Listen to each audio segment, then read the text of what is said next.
Assalamualaikum warahmatullahi wabarakatuh. Om Swastiastu, Namo Buddhaya, Salam Kebajikan. Perkenalkan, nama saya Tatia Injil Masal, NIM 2314201044. Kelas A2, Perawatan Semester 1. Pada saat ini, saya akan membahas tentang penyakit. Menurut WHO, World Health Organization, stroke didefinisikan suatu gangguan fungsional otak yang terjadi secara mendadak dengan tanda dan gejala klinik baik vokal maupun global yang berlangsung lebih dari 24 jam atau dapat menimbulkan kematian disebabkan oleh gangguan peredaran darah otak. Epidemiologi.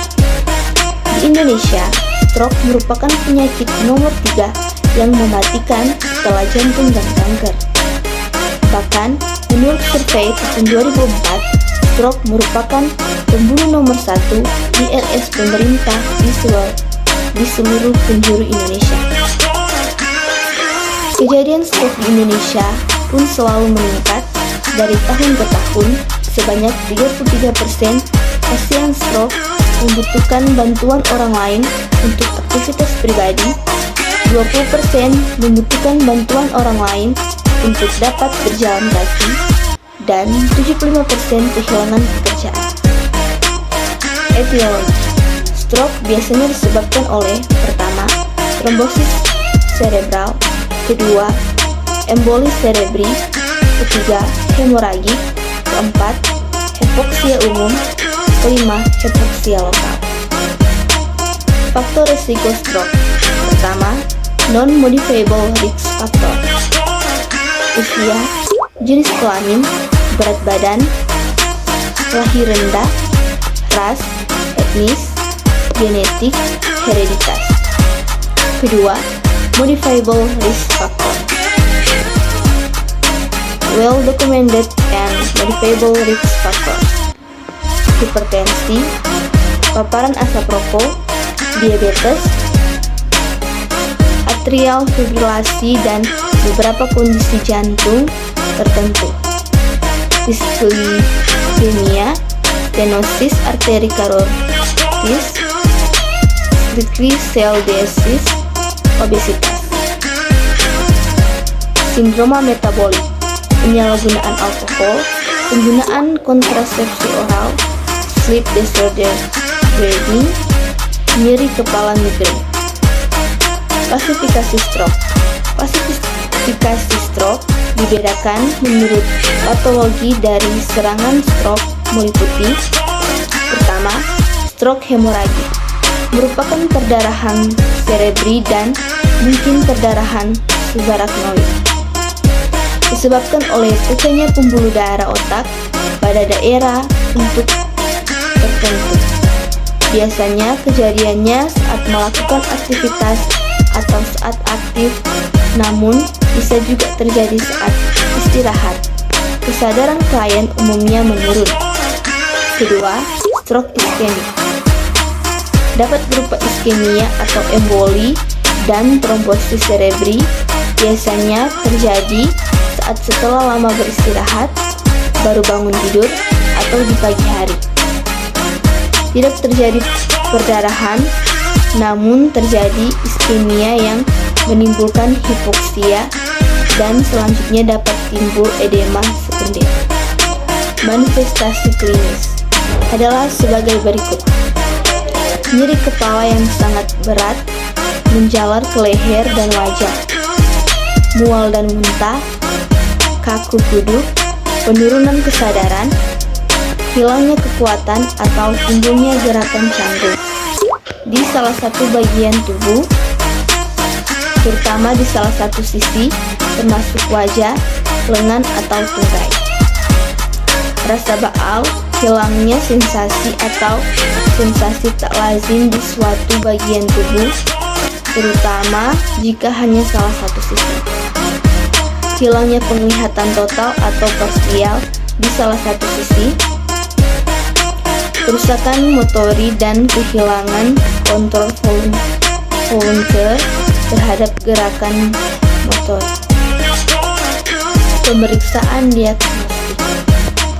Pemeriksaan diagnostik yang diperlukan dalam membantu menegakkan diagnosis klien stroke meliputi yang pertama, angiografi cerebri, kedua, lumbar fungsi, ketiga, CT scan, keempat, magnetic imaging resonance MRI, 5, USG Doppler, 6, EFG.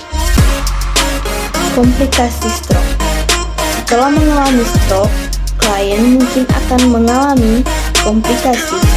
Komplikasi ini dapat dikelompokkan berdasarkan yang pertama, dalam hal embolisasi, infeksi pernapasan, nyeri tekan, konstipasi dan tromboflebitis. Kedua, dalam hal paralisis, nyeri pada daerah punggung, dislokasi sendi, deformitas, dan penjara. Ketiga, dalam hal kerusakan otak, epilepsi, dan sakit kepala. Keempat, hidrosefalus. Pencegahan stroke. Berikut ini beberapa cara untuk mencegah stroke, diantaranya yang pertama, hindari merokok, kopi, dan alkohol. Kedua, usahakan untuk dapat mempertahankan berat badan ideal, cegah kegemukan. Ketiga, batasi intake garam bagi penderita hipertensi. Keempat, batasi makanan berkolesterol dan lemak. Kelima, pertahankan diet dengan gizi seimbang, banyak makan buah dan sayuran. Keenam, olahraga yang teratur. Demikian dari hasil pembahasan saya mengenai penyakit stroke. Terima kasih. Universitas Pembangunan Indonesia Manado yang terletak dekat dengan kawasan bisnis Bahu Mall Manado. Tempatnya di Kelurahan Bahu, lingkungan 3 Manado, sangat strategis di pusat kota Manado. Dibangun di atas lahan seluas 2,5 hektar, Universitas Pembangunan Indonesia Manado berdiri megah dengan ruangan 7 lantai, terdiri dari ruangan kelas, ruangan kantor, perpustakaan, laboratorium komputer, laboratorium keperawatan, pengadilan semu, dan laboratorium bahasa, kantin, serta rooftop di lantai atas. Universitas Pembangunan Indonesia Manado memiliki 6 fakultas dengan program studi, yaitu Fakultas Pertanian, Prodi Agribisnis, Fakultas Hukum, Prodi Hukum, Fakultas Teknik, Prodi Teknik Elektro dan Teknik Sipil, Fakultas Ilmu Sosial Ilmu Politik, Prodi Ilmu Politik, Fakultas Sastra, Prodi Sastra Inggris, Fakultas Keperawatan, Prodi Ilmu Keperawatan, dan Profesi Nurse. Didukung oleh sumber daya manusia yang berkompeten dan tersertifikasi, Universitas Pembangunan Indonesia Manado memiliki dosen dan tenaga kependidikan dengan latar belakang S2 dan S3 lulusan dalam dan luar negeri. Proses belajar mengajar dilaksanakan dengan teknologi informasi merujuk perkembangan dunia modern saat ini, dilakukan dengan sistem e-learning dan sistem ujian online atau ULAIN. Hasil tracer student Universitas Pembangunan Indonesia Manado dan fakultas menyebutkan lulusan UNPI sudah tersebar di dalam dan luar negeri.